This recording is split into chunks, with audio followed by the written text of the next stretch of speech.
Bonjour à tous, ravi de vous retrouver sur canalturf.com pour évoquer les réunions de ce mercredi 14 avril.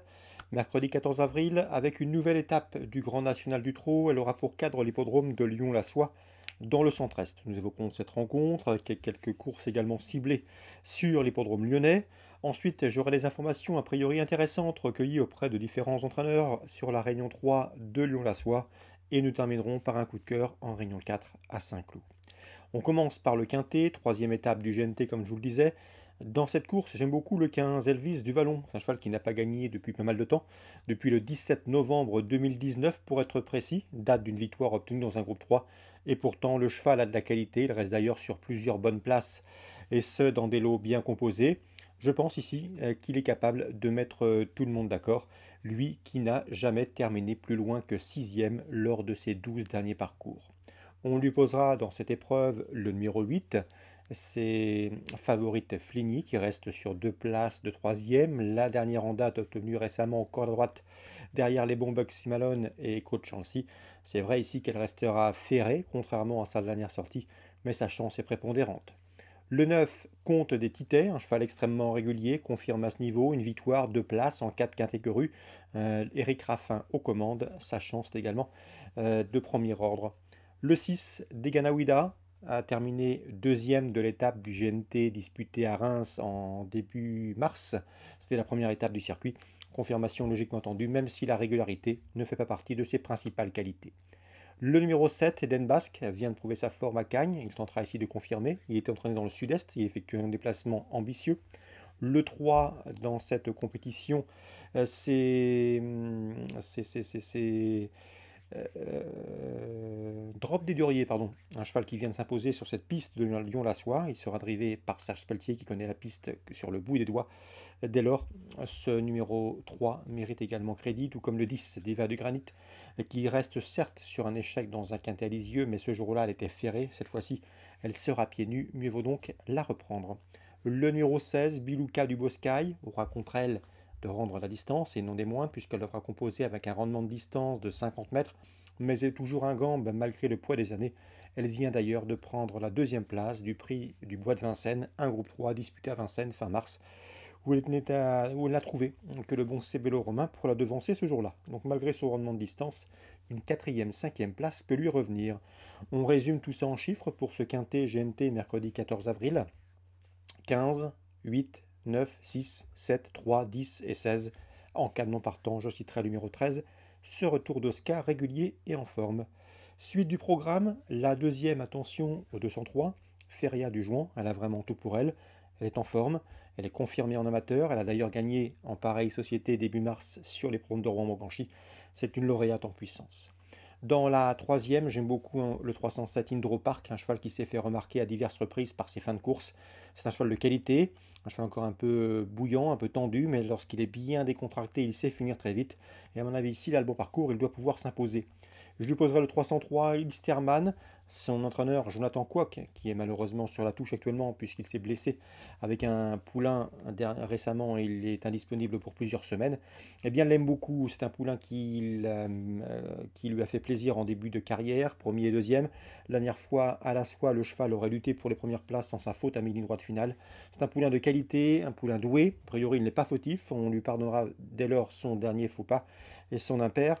Et à mon avis, dans ce lot, il peut parfaitement remettre les pendules à l'heure. 307 Indro Park, cheval de qualité, cheval estimé. 303 Ilsterman à racheter.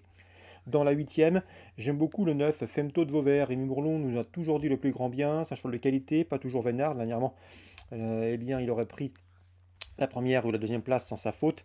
C'est un cheval qui est en forme. Il devra certes ici composer avec un numéro 9, ce qui handicape bien évidemment par rapport à d'autres de ses rivaux. Mais en valeur pure, je le pense capable de jouer la victoire. C'est 809 Femto de Vauvert. Il a la pointure. L'opposition pour lui, elle viendra de ses contemporaines.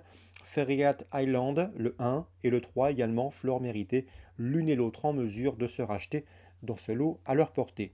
La 8e dans l'ordre de programme 1, 3 et 9. On passe à Senon, réunion 3. J'ai pu m'entretenir avec Bertrand Lefebvre qui aura 4 partants, dont 3 AQPS débutants dans la deuxième. Il présente notamment le 203 Illico d'Allier et le 204 Isneo du Gouet. Ces deux-là sont différents. Illico d'Allier est bien meilleur que l'autre, mais il est également moins précoce et moins rapide. Cela dit, en valeur pure, préférence ira au 203 Hélico d'Allier qui, d'après Bertrand Lefebvre, devrait effectuer des bons débuts. Concernant le 204 Isneo du Coué, c'est un cheval qui est rapide, qui va vite occuper un bon rang. Et d'après lui, il peut parfaitement conserver une place sur le podium, car c'est un cheval qui était assez précoce et qui a des facilités et qui est apte à bien faire d'ici d'entrée de jeu. Concernant son troisième partant, le cheval était doté d'un plus petit modèle. Il l'a placé légèrement en retrait des deux premiers cités. Dans cette épreuve, sachez que de bons bruits circulent sur le 206 If You Want, une pouliche inédite présentée par Adrien Foissier. Elle fait l'objet de bruits favorables, on s'en méfiera. Concernant le 213, c'est Iris de Mai. J'ai pu là aussi m'entretenir avec son entraîneur Jérôme Delaunay. Il l'aime beaucoup. C'est une pouliche dotée d'un beau modèle, appelée à très bien vieillir. Ici, vu son potentiel, il ne serait pas surpris de la voir à l'arrivée. Donc pourquoi pas une belle cote sur ce 213 Iris de Mai. L'entraîneur est assez confiant, même si on travaille surtout pour l'avenir avec cette pouliche à suivre tout au long du printemps. Notez son nom, 213 Iris de Mai. Elle devrait pouvoir gagner sa course incessamment sous peu. Peut-être pas pour ses débuts, mais à mon avis, ça ne devrait plus tarder ensuite. Concernant la quatrième, j'aime beaucoup le 411 Heidentout, qui a débuté dans un lot correctement composé sur l'hippodrome de Saint-Cloud dernièrement, une course qui rassemblait des inédits. Ce jour-là, elle a été relativement discrète, mais ici, le lot est beaucoup moins relevé. Et à mon avis, elle peut parfaitement ouvrir son palmarès ici. Elle est présentée par Henri-Alex Pantal, paré de la Kazakh Godolphin. Une victoire ne serait pas mal pour une éventuelle carrière de poulinière ensuite. Le 411 Heidentout à reprendre en confiance à mon avis. Le lot n'a rien d'extraordinaire et elle mérite crédit. Notez d'ailleurs qu'elle était très jouée, très chouchoutée le jour de ses débuts à Saint-Cloud. Concernant la septième, là aussi, je ferai confiance à l'entraînement de Jérôme Delaunay avec le 701 Ace Groom qui a chuté dernièrement à Auteuil. C'est mal passé, le cheval n'était pas dans un bon jour, pas dans la bonne cadence, il faut le reprendre.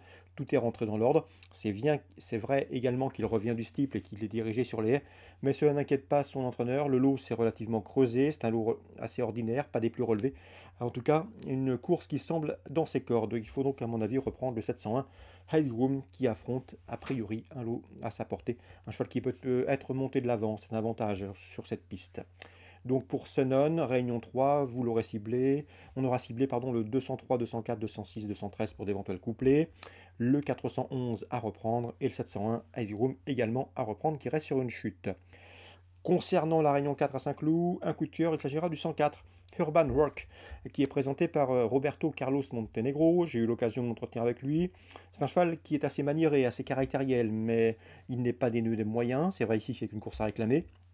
Le cheval apprécie tout particulièrement le terrain lourd. Donc s'il venait à trouver une piste à sa convenance, ses chances s'en verraient renforcées, je pense, capable ici de lutter pour les premières places de fait de ce terrain, de ce paramètre terrain. Donc si le terrain reste lourd à Saint-Cloud en ce mercredi, Urban Rock devrait pouvoir confirmer sa bonne dernière sortie. C'est le 104 à Saint-Cloud, Réunion 4. Excellent jeu à tous, bonne journée. Si ce programme vous a plu, n'hésitez pas à le liker, à le partager également. Nous on se retrouve demain pour une nouvelle émission.